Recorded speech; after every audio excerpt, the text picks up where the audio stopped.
இன்னைக்கு நாம 2004ஆம் ஆண்டு வெளியான த ட்ராய் என்ற திரைப்படத்த பத்தி தான் பார்க்க போறோம். ஒரு போர் வீரன பத்தின கதை. இதுக்கு மேல இந்த படத்துக்கு இன்ட்ரோன்னு ஒண்ணு தேவையில்ல. வாங்க படத்தோட கதைக்குள்ள போயிரலாம். படத்தோட ஓப்பனிங் இமேஜா வந்து கிரீஸோட அந்த நாட்டோட மேப்ப காட்டுறாய்ங்க. ஒரு வாசகத்தோட இந்த படத்த வந்து ஸ்டார்ட் பண்றாய்ங்க. இந்த படத்தோட ஸ்டார்ட்டிங் இமேஜா என்னத்த காட்டுறாங்கன்னு பார்த்தீங்கன்னா, 2 நாட்டு போர் வீரர்களும் வந்து போருக்காக தயாராகுறாங்க. அதுல வந்து தலைவர்கள் 2 பேருமே வந்து பேசிட்டு இருக்காங்க. அதுல ஒரு தலைவர் என்ன சொல்றாருன்னு பார்த்தீங்கன்னா, இந்த உலகத்துல இருக்கிற எல்லா நாட்டையுமே உன்னால கைப்பற்ற முடியாது ஆகமாட் அப்படின்ற மாரி சொல்லும்போது, என்னால எல்லா நாட்டையுமே கைப்பற்ற முடியும்டா அப்படின்னு சொல்லிட்டு என்ன பண்றாருன்னு பார்த்தீங்கன்னா, ஒரு புதுசா ஒரு விஷயத்த சொல்றாரு. அதாவது வந்து நான் எதுக்கு வந்து நம்ம எல்லாருமே போர் போடணும். அதுக்கு பதிலா உங்க டீம்ல இருந்து ஒருத்தனை குடு. எங்க டீம்ல இருந்து ஒருத்தனை குடுக்குறேன். 2 பேருமே அடிச்சு யார் கொண்டுக்குறானுங்களோ அவனுக்கு வந்து இந்த நாடு அப்படின்ற மாரி சொல்றாரு. அதுக்காக வந்து நம்ம எதிர்நாட்டு தலைவர் என்ன சொல்றாரு பாத்தீங்கன்னா, ஓகேன்னு சொல்லிட்டு ஒரு பிரம்மாண்டமான ஜெய்சாண்டிக்கான ஒரு பர்சனை வந்து இறக்குறாரு. அவரை வந்து நம்ம பூலோகம் படத்துல பார்த்திருப்போம். இந்த பக்கத்துல நம்ம ராஜா என்ன பண்றாருன்னு பாத்தீங்கன்னா, அந்த முரட்டுத்தனமான ஒரு பூலோகம் வில்லன் வந்ததுக்கு அப்புறம் வந்து இவர் வந்து அக்லீஸ் அப்படின்ற மாதிரியான ஒரு பேரை கூப்பிட்டு வாடா அப்படின்ற மாதிரி சொல்றாரு. ஆனா அங்க யாருமே வரல. இப்ப ராஜாக்கு ஒரே பெருத்த அவமானமா போயிருது. டேய் தயவு செஞ்சு அவனை போய் கூட்டு வாங்கடான்னும் போது ஒரு குட்டி பையன் வந்து நம்ம ஹீரோவை கூப்பிடுறான்.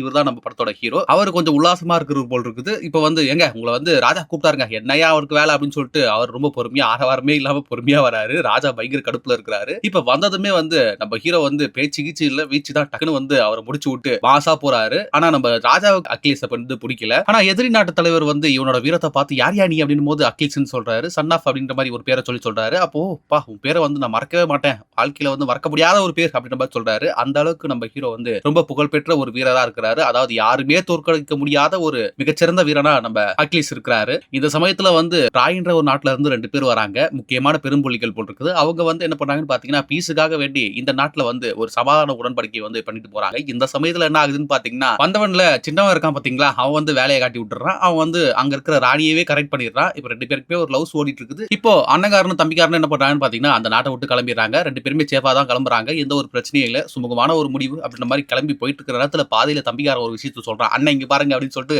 ராணிய வந்து இவன் கூட்டிட்டு வந்திருப்பா. ஏன்டா நீ வந்து நாட்டு மேல பற்றாறதுக்கு சொன்னா நீனே அந்த பொண்ணு மேல பற்றா இருக்குன்னு சொல்லிட்டு அண்ணன் கத்துன்னு கத்துறான். இந்த பொண்ணு இப்பயே போய் விட்டு வந்துடலாம். என்ன மிகப்பெரிய ஒரு போரை வந்து நம்ம நாடு சந்திக்கும். நான் சண்டை போட்டு எல்லாருமே வந்து ஃபைட் பண்ணி நான் வந்து தரமாட்டமாக்கிடுவேன் அப்படி மாதிரி அந்த தம்பிக்காரன் சொல்றான். அப்ப அண்ணன் வந்து ரொம்ப டென்ஷன் ஆகி அசிங்கமா திட்டுறான். ஏன்டா உனக்கு அறிவே இல்லடா அப்படின்னு சொல்லிட்டு அவன் வந்து வேற என்ன பண்றது, என்னதான் இருந்தாலும் வந்து அந்த பொண்ணு வந்துருச்சு நம்பி. அதனால வந்து அவர் வந்து அந்த பொண்ணை வரவேற்று ஜூஸ் எல்லாம் குடிக்க வைக்கிறாரு. கொஞ்சம் அன்பாவும் பாத்துக்கிறாரு. இப்ப இவங்க இருக்கிற இடம் என்னன்னு பாத்தீங்கன்னா ட்ராய்ன்ற ஒரு நாடு. இந்த நாட்டை தான் இப்ப வந்து கைப்பற்றதுக்காக அண்ணங்காரன் சொல்றான், அப்பா நம்ம தயவு செஞ்சு இந்த பொண்ணை போய் விட்டுருவோம். இல்லனா நமக்கு மிகப்பெரிய ஒரு பிரச்சனை வந்து தேரும். பஞ்சாயத்தா போயிரும். அதனால வந்து நம்ம இந்த பொண்ணு இல்லாம இருக்கிறது நல்லது நம்ம நாட்டுக்கு அப்படின்ற மாதிரி சொல்றாரு. ஆனா அப்பாக்காரருமே வந்து நம்மள நம்பி ஒரு பொண்ணு வந்துருச்சு. அதனால என்ன வந்தாலும் பாத்துக்கலாம்டா மகனே அப்படின்ற மாதிரி சொல்லி என்ன பண்றான்னு பாத்தீங்கன்னா, ராஜாவோட தம்பி இருக்கான் பாத்தீங்களா, அவன் வந்து சொல்லிட்டு இருக்கான், இந்த மாதிரி வந்து ராணியவே கூட்டு போயிட்டாங்க. அவங்கள ஏதாவது பண்ணி தீக்கிடும்னே. அந்த 2 பொடி பசங்களையும் சும்மா விடக்கூடாதுன்னு அப்படின்னு சொல்லும்போது, ஆல்ரெடி நம்ம ராஜா இருக்கார் பாத்தீங்களா, அவர் வந்து எல்லா நாட்டையுமே வந்து கைப்பற்றணும் அப்படின்ற மாதிரி எண்ணத்துல நம்ம ராஜா இருக்கிறாரு. இப்ப தம்பிக்காரன் சொன்னது என்ன பண்றாருன்னு பாத்தீங்கன்னா, சரியா அதையும் வந்து நம்ம கைப்பற்றிடுவோம் அப்படின்னு சொல்லிட்டு ட்ராய் நாட்டு மேல வந்து இவங்க போர் தொடுக்கிறதுக்காக எல்லாருமே வந்து கிளம்புறாங்க. இதுதான் இந்த படத்தோட கேட்டலிஸ்டுமே கூட. இந்த சமயத்துல நம்ம ஹீரோ வந்து அம்மாகாரி கிட்ட வந்து பேசிட்டு இருக்காரு. அப்ப வந்து அம்மா வந்து எதிர்காலத்தெல்லாம் கணிச்சு முன்னாடியே சொல்றவங்க போல் இருக்குது. இந்த போருக்கு அப்புறம் வந்து உனக்கு மிகப்பெரிய ஒரு புகழும் பேரும் கிடைக்கும்பா. ஆனா அதை பார்க்க நீ இருக்க மாட்டே அப்படின்ற மாதிரி ரொம்ப சூசகமா ஒரு விஷயத்த சொல்றாங்க. ஹீரோக்கு வந்து தெரிஞ்சிருச்சு, ஆஹா இந்த போருக்கு பண்ண நம்ம செத்துருவோம் போல் இருக்குது அப்படின்றதான் அம்மா சொல்றாங்க அப்படின்றத ஹீரோவும் தெரிஞ்சுக்கிட்டாரு. இருந்தாலுமே வந்து போருக்கு போய் ஆகணும் இல்லையா, அதனால நம்ம ஹீரோ என்ன பண்றாரு பாத்தீங்கன்னா, ராஜா வரதுக்கு முன்னாடி தன்னோட குழுவோட வந்து அந்த இடத்த போய் அடையிறாரு. இப்போ அங்க அடைஞ்சதுமே என்ன பண்றாருன்னு பாத்தீங்கன்னா, முதல்ல அங்க இருக்கிற கோயிலை வந்து அவர் கைப்பற்றாரு. சின்ன குழு வச்சே வந்து அவ்வளவு பெரிய ஒரு சண்டையை போட்டு சூப்பரா வந்து நம்ம ஹீரோ வந்து ஃபைட் பண்ணிருப்பாரு. இந்த சமயத்துல ட்ராய் நாட்டோட அண்ணக்காரர் இருக்கான் பாத்தீங்களா, அவன் வந்து இவர்கிட்ட ஃபைட் பண்ண வராரு. அதுக்கு வந்து நம்ம ஹீரோ என்ன சொல்றாருன்னு பாத்தீங்கன்னா, இன்னைக்கு இல்ல ஃபைட், நாளைக்கு தான் போர் தொடக்க போகுது. அதனால நாளைக்கு வரைக்கும் வெயிட் பண்ணு, இப்பயே என் கையில சித்ராதரா அப்படின்னு சொல்லிட்டு நம்ம ஹீரோ வந்து நக்கலா பேசுறாரு. அவரை வந்து சரி ஓகே எப்படியாவது இவனை வந்து நம்ம வீழ்த்தி ஆகணும் அப்படின்ற மாதிரி அவன் நினைச்சிட்டு போறான். ஏன்னா இவரோட புகழ் வந்து எல்லா இடத்துலயுமே வரவேற்கிறதுனால எல்லாருமே வந்து இவரை பார்த்தா லைட்டா பயம் தான். இவரோட சின்ன படையை வச்சு வந்து கோயிலை வந்து கைப்பற்றிட்டாரு இல்லையா, இது வந்து எல்லா இடத்துலயுமே வந்து அவரை பாராட்டிட்டு இருக்காங்க. அவரோட குழுல இருக்கிற எல்லாருமே வந்து இவர் பேரை சொல்லி கத்திட்டு இருக்காங்க. இந்த சமயத்துல தான் நம்ம ராஜாவே வராரு. இப்ப போர் வீரர்கள் எல்லாம் நம்ம ஹீரோவை பாராட்டுறத பார்த்த அந்த ஆகமனன் ராஜா இருக்கார் பாத்தீங்களா, அவர் வந்து கொஞ்சம் டென்ஷன் ஆகுறாரு. என்னையா நான் வரத்துக்குள்ள இதெல்லாம் பண்ணி வச்சிருக்கான் இவன், எல்லா புகழுமே நமக்கு தானே வரணும், இந்த ஹீரோவே எல்லாத்தையுமே வாங்கிட்டு போயிடறானே அப்படின்ற மாதிரி அவர் ரொம்ப பொறாமப்பட ஆரம்பிக்கிறாரு. இந்த சமயத்துல வந்து அந்த கோயில்ல ஒரு பொண்ணு இருக்கும். அந்த பொண்ணு மாட்டிக்கும். அதை வந்து நம்ம ஹீரோ வந்து பேசிட்டு இருப்பாரு. எல்லாம் உட்படவே மாட்டாடா அப்படின்னு சொல்லிட்டு அந்த பொண்ணு வந்து பயங்கரமா நம்ம ஹீரோ திட்டிட்டு இருக்கும். ஆனா அதை பத்திலாம் அவர் எதுவுமே கவலைப்படாம அமைதியா தான் இருப்பாரு. இந்த சமயத்துல என்ன ஆகுதுன்னு பாத்தீங்கன்னா, நம்ம ராஜாக்காரர் இருக்கார் பாத்தீங்களா, அவர் என்ன சொல்லுவாருன்னு பாத்தீங்கன்னா, இந்த போர் வந்து மிகப்பெரிய இந்த ஸ்டார்டிங் வந்து இந்த கோயிலை வந்து கைப்பற்றினாங்க பாத்தீங்களா, அதுக்கு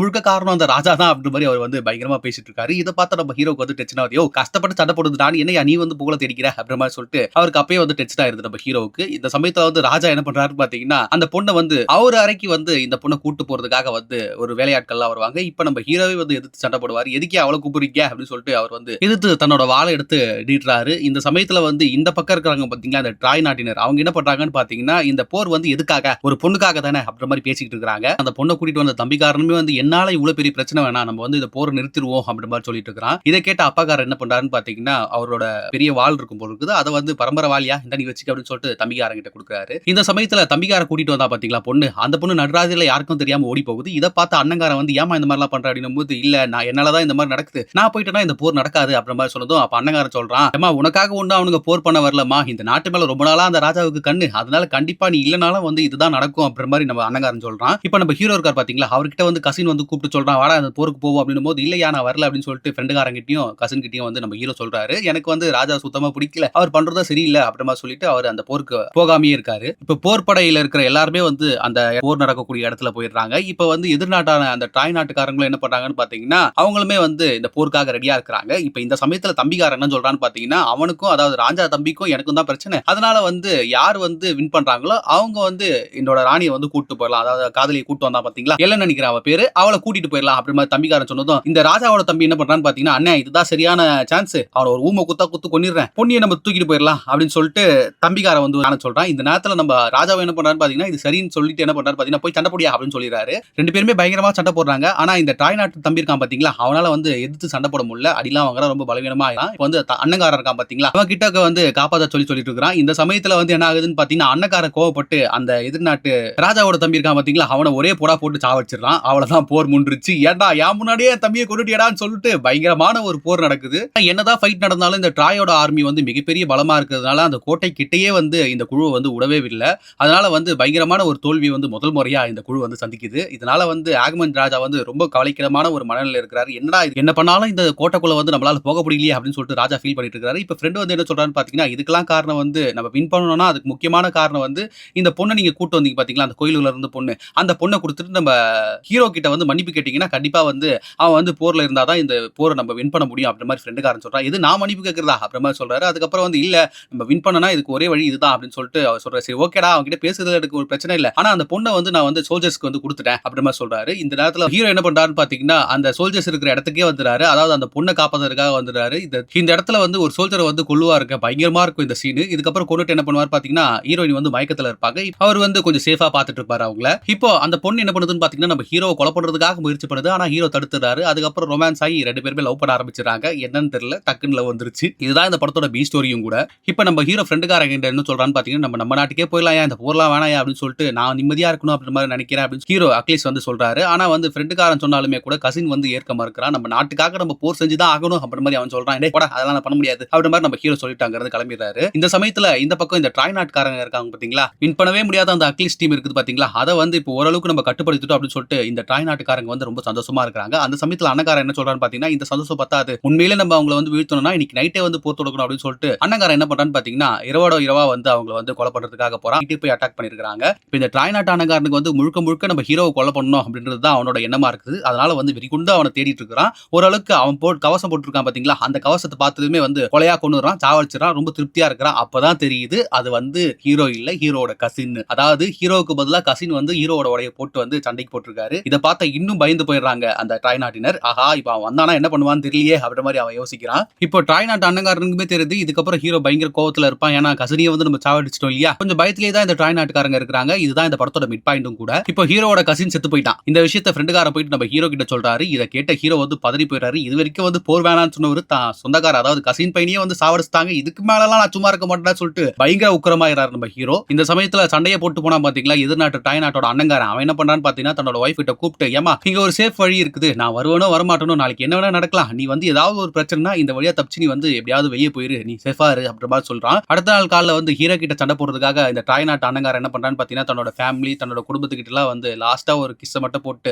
ஏன்னா மிகப்பெரிய ஒரு சண்டை நடக்கும் போது உயிரோட வருவானா இல்லையான்னு தெரியாது, அதனால இதெல்லாம் பண்ணிட்டு போறான். போயிட்டு இப்ப என்ன சொல்றான்னு பாத்தீங்கன்னா நம்ம ரெண்டு பேர்ல யார் செத்தாலும் வந்து இறுதி மரியாதை வந்து ரொம்ப சிறப்பா நடக்கணும் அப்படின்ற மாதிரி சொல்லும்போது நம்ம ஹீரோ வந்து டென்ஷன் ஆகாது, நீ செத்ததுக்கு அப்புறம் சொல்றா அப்படின்னு சொல்லிட்டு என்ன பண்றாரு பாத்தீங்கன்னா சண்டைக்கு கூப்பிடுறாரு. நம்ம ஹீரோ பயங்கர வெளியில இருக்கிறதுனால ரொம்ப சூப்பரான ஒரு போர் வீரரும் கூட, அதனால வந்து சீக்கிரமாவே அந்த அண்ணங்காரனை வந்து கொண்டு தித்துறாரு. இப்ப அண்ணங்காரனோட அந்த இறந்த உடல் இருக்குது பாத்தீங்களா, அதை வந்து எடுத்துட்டு என்ன பண்றான்னு பாத்தீங்கன்னா நம்ம ஹீரோ டென்ட்டுக்கே வந்துடுறான். ஹீரோட வீரத்தை பார்த்த ஹீரோட ராஜா இருக்கார் பாத்தீங்களா, அவரே வந்து ஒரு மாதிரி ஆயிடுறாரு. என்னடா இவன் இவ்வளவு சண்டை போறானே சூப்பரா போடுறானே அப்படின்னு சொல்லிட்டு அவர் வந்து வியந்து பாக்குறாரு. ஒரு மாதிரி அவருக்குமே கஷ்டமா இருக்குது, இவனை வந்து ஏதாவது பண்ணணுமே அப்படின்ற மாதிரி அவருமே யோசிக்கிறாரு. இப்போ ஹீரோ ராத்திரி பாக்குறதுக்கு ஒரு பர்சன் வராரு. அது யாருன்னு பார்த்தா அந்த ட்ராய் நாட்டோட மன்னர், அதாவது அந்த அப்பாகார அப்பாக்காரரே வந்து ஸ்ட்ரெயிட்டா வந்து இந்த மாதிரி என்னோட பையனோட உடம்ப கொடுத்துனா ரொம்ப நல்லா இருக்கும் அப்படின்னு சொல்லும்போது நம்ம ஹீரோக்கே கில்ட் ஆயிருது. சரி ஓகே, கூட இருக்க ஹீரோயினுமே அந்த ராஜா கூட அனுப்பி வச்சிடறாரு. அது மட்டும் இல்லாம ஹீரோ பெருந்தன்மையா அந்த உடலை வந்து கொடுத்து விட்டுறாரு. இந்த விஷயத்தை கேள்விப்பட்ட இந்த ராஜா என்ன பண்றாருன்னு பாத்தீங்கன்னா, ஹீரோ பண்றதுலாம் சரியில்லை, அவன் அந்த நாட்டுக்கு வந்து ஹெல்ப் பண்ணணும்னு நினைக்கிறான், இது வந்து தப்பு, அந்த நாட்டை நான் எப்படியாவது கைப்பற்றி ஆகணும் அப்படின்ற மாதிரி அவர் பயங்கர கோவத்தோட பேசிட்டு இருக்காரு. இந்த சமயத்துல இறந்து போற அண்ணங்காரனுக்கு வந்து அப்பாக்காரர் வந்து இறுதி சடங்கு பண்ணிட்டு இருக்காரு. இதுக்கப்புறம் 12 நாள் வந்து துக்கான சிரிப்புன்றதுனால போற இதுக்கப்புறம் தொடக்க முடியாது,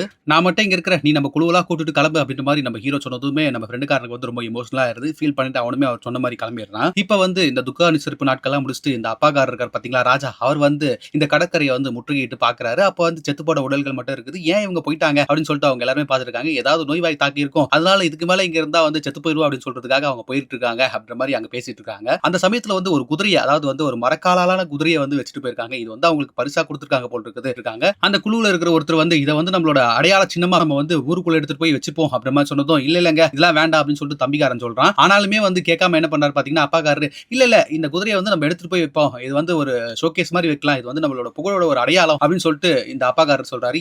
இந்த மரத்தாலான குதிரையை வந்து அவர் ஏத்துக்கிட்டு என்ன பண்றாருன்னு பாத்தீங்கன்னா ஊருக்குள்ள போய் வச்சிடறாரு. இப்ப நடுராத்திரி ஆகுது. இந்த குதிரையை உடைச்சிட்டு என்ன பண்றாரு பாத்தீங்கன்னா நம்ம ஹீரோ வெளியே வராரு. அவர் கூட வந்து ஒரு சில குழுவெல்லாம் வருது. இப்ப அந்த நாட்டையே வந்து இவங்க சூறையாடுறாங்க. பயங்கரமான ஒரு போர் தந்திரத்தை பயன்படுத்தி இவங்க வந்து இந்த நாட்டை வந்து சூறையாடிட்டு இருக்காங்க. இத கண்ணால பாக்குற நம்ம ராஜா இருக்கார் பாத்தீங்களா அப்பாக்காரர், அவர் வந்து ரொம்ப ஃபீல் பண்ணி அழுகுறாரு. ஏன்டா இந்த மாதிரி வந்து என் நாடு வந்து இப்படி அழியும் நான் எதிர்பார்க்கவே இல்லையே, அந்த குதிரையை நான் இப்படி உள்ள எடுத்துட்டு வந்து தப்பா போச்சே அப்படின்னு சொல்லிட்டு அவர் வந்து ரொம்ப ஃபீல் பண்ணிட்டு இருக்காரு. ஆனா அவர் நினைக்கிறத விடவே பயங்கரமான ஒரு போர் நடந்துட்டு இருக்குது அங்க. இப்படி ஒரு சம்பவம் நடக்க போகுதுன்றது வந்து டாய் நாட்டுக்காரங்களுக்கு வந்து தெரியவே தெரியாது. அவங்க ரெடி ஆகிறதுக்கு முன்னாடியே வந்து இந்த கிரீக் நாட்டுக்காரங்க இருக்காங்க பாத்தீங்களா, அதாவது ஹீரோட டீம், அவங்க எல்லாருமே வந்து குத்தி கொலை பண்ணி பயங்கரமா வீசி தள்ளுறாங்க. இதுதான் இந்த படத்தோட ஃபன் அண்ட் கேம்ஸும் கூட. இந்த சமயத்துல டாய் நாட்டோட தம்பிக்காரர் என்ன பண்றாரு பாத்தீங்கன்னா, சீக்ரெட் டோர் ஒன்னு இருக்கு பாத்தீங்களா, அது வழியா வந்து ஒரு சிலர் மட்டும் தப்பி வைக்கிறா. அதுல காதலி உட்பட அவங்க எல்லாருமே தப்பிச்சு போறாங்க. அதுல ஒரு பையன் கிட்ட வந்து வாளை கொடுத்து, அதாவது அப்பாக்காரர் கொடுத்திருப்பார் பாத்தீங்களா, அந்த வாளை கொடுத்து நீ தான் இதுக்கப்புறம் பாதுகாக்கணும் அப்படின்னு சொல்லிட்டு அவங்க அனுப்பி வச்சிருவான். இதுக்கப்புறம் போருக்கு வந்து அவனும் இந்த சண்டைக்கு வந்து தயாராகிட்டு இருப்பா, சண்டையை வந்து போட்டுட்டு இருப்பா, அதாவது வில்லம்ப வச்சுட்டு. இந்த சமயத்துல வந்து ஹீரோயினியை கொலை பண்றதுக்காக நம்ம ராஜாக்காரர் என்ன பண்ணுவாருன்னு பாத்தீங்கன்னா வந்திருப்பாரு. ஏன்னா வந்து ஹீரோயினியை கொலை பண்ணாதான் ஹக்லீஸை பழுத்திக்க முடியும் அப்படின்ற மாதிரி அவர் நினைச்சிட்டு ராஜாக்காரர் என்ன பண்றாருன்னு பாத்தீங்கன்னா நம்ம ஹீரோயினை வந்து கொலை பண்றதுக்காக கிட்ட வராரு. ஆனா ஹீரோயினி வந்து சுதாரணமா என்ன பண்றாங்கன்னு பாத்தீங்கன்னா ஒரு சின்ன கத்தியை வச்சு அவரோட தொண்டையிலேயே இறக்கிறாங்க. அந்த ஸ்பாட்லயே வந்து நம்ம ராஜா வந்து செத்து போயிடுறாரு. இந்த சமயத்துல அந்த சிப்பாய்களா இருக்காங்க பாத்தீங்களா, அவங்க என்ன பண்றாங்கன்னு பாத்தீங்கன்னா ராஜாவே கொண்டுட்டி அப்படின்னு சொல்லிட்டு நம்ம ஹீரோயினை வந்து கொலை பண்றதுக்காக கிட்டக்க வராங்க. இந்த சமயத்துல ஹீரோவோட என்ட்ரி, மாசா ஹீரோ என்ட்ரி கொடுத்து என்ன பண்றாரு பாத்தீங்கன்னா அவரோட டீம்ல இருந்த சிப்பாயே ஒருத்தர் வந்து தலையை வந்து துண்டா வெட்டி போட்டுறாரு. இந்த சீன்லாம் பயங்கரமா இருக்கும். அதுக்கப்புறம் பயங்கரமா சண்டை போட்டு நம்ம ஹீரோயினை காப்பாத்துற நேரத்துல என்ன ஆகுதுன்னு பாத்தீங்கன்னா எதிர்நாட்டு ட்ராய் நாட்டோட அந்த தம்பிக்காரன் இருக்கான் பாத்தீங்களா, அவன் வந்து வில்ல வந்து நம்ம ஹீரோவோட காலிலேயே பதிச்சிடறான். இதனால ஹீரோ வந்து தடுமாறிறாரு. அப்புறம் தொடர்ந்து அவன் வந்து வில்லுகளை வந்து எய்து நம்ம ஹீரோ வந்து ஒரு கொலையை வச்சிடறான். அதாவது வந்து அவரால் திரும்பி சண்டையே போட முடியாத அளவுக்கு வந்து அவர் ரொம்ப உடம்பு வீக் ஆயிருது. இந்த சமயத்துல ஹீரோயினை காப்பாத்தி நீ போமா அப்படின்னு சொல்லிட்டு அவரை காப்பாத்தி அனுப்பிச்சு விட்டுறாரு. ஆனா ஹீரோ வந்து அதே இடத்துல வந்து மயங்கி கீழே விழுந்துடுறாரு. இந்த சமயத்துல அந்த ஊரே பத்தி எரிஞ்சு அமையற ஸ்டேஜ்ல நம்ம ஹீரோவும் இறந்து போயிடுறாரு. இதை பார்த்த அந்த சோல்ஜர்ஸ் எல்லாருமே வந்து மிகப்பெரிய ஒரு வருத்தத்துக்குள்ள வராங்க. ஏன்னா ஹீரோவோட உடம்ப பாக்குறாங்க. பெரிய ஒரு வீரன் வந்து செத்துட்டானேன்னு சொல்லிட்டு அவங்க ரொம்ப ஃபீல் பண்றாங்க. ராஜா செத்தது கூட அவ்வளவு ஃபீல் பண்ணல. இந்த ஃப்ரெண்டுக்காரன் தான் என்ன பண்ணுவான்னு பாத்தீங்கன்னா நம்ம ஹீரோவோட உடலுக்கு வந்து இறுதி மரியாதை செலுத்தி இந்த ஹீரோவோட புகழ் வந்து இந்த உலகம் இருக்கிற வரைக்குமே வந்து இப்படி ஒரு வீரம் வாழ்ந்தாண்டா அப்படின்ற மாதிரி சொல்றதுக்காக இருக்கும் அப்படின்னு சொல்லிட்டு அந்த இறுதி மரியாதை செலுத்துறான். இதோட இந்த படம் முடியுது. இதுதான் இந்த படத்தோட ஃபினாலேவுமே கூட. உண்மையில எனக்கு இந்த படம் ரொம்ப பிடிச்சிருந்துச்சு, உங்களுக்கும் பிடிச்சிருக்கும்னு நினைக்கிறேன். இந்த படத்துக்கு என்னோட ரேட்டிங் பாத்தீங்கன்னா 10 out of 9. இந்த படம் வந்து 2004 வெளிவந்தாலும் 8th செஞ்சுரியில வந்து ஹோம்ஸ் அவர்களோட இலியாட் அப்படின்ற ஒரு நாவலை அடிப்படையாக கொண்டு தான் இந்த படம் உருவாக்கப்பட்டிருக்குது. இது வந்து ஒரு உண்மை கதைன்னு சொல்றாங்க, ஒரு சிலர் புனைவு கதைன்னு சொல்றாங்க, கடவுளை பத்தின கதைன்னு சொல்றாங்க. என்னன்றது வந்து முழுசா தெரியல. 8th செஞ்சுரியில நடந்த ட்ராஜன் வார் அப்படின்னு சொல்லுவாங்க, அது சம்பந்தப்பட்ட கதை தான் இது. இந்த படத்தை வந்து உண்மையிலேயே வந்து நீங்க பாக்குறது வந்து பிரயோஜனமா இருக்கும். ஒடிசி படத்தை பார்க்காதவங்க வந்து இந்த படத்தை பார்த்துட்டு அதுக்கப்புறமா போய் அந்த படத்தை பாருங்க. ஏன் இப்படி சொல்றன்றது வந்து உங்களுக்கு அந்த படத்தை பார்த்ததுக்கு அப்புறம் தான் தெரியும். இந்த படம் சேவ் த கேட் வெர்ஷன்ல என்ன ஜானர்ல வருதுன்னு பாத்தீங்கன்னா கோல்டன் ஃபிளீஸ் அப்படின்ற ஜானர்ல தான் வருது. இந்த வீடியோ உங்களுக்கு பிடிச்சிருந்தா உங்க ஃப்ரெண்ட்ஸ் அண்ட் ஃபேமிலிக்கு ஷேர் பண்ணுங்க. வேற ஒரு நல்ல வீடியோ சந்திக்கிறேன். அதுவரை உங்களிடம் விடைபெறுவது நான் உங்கள் வாசன்.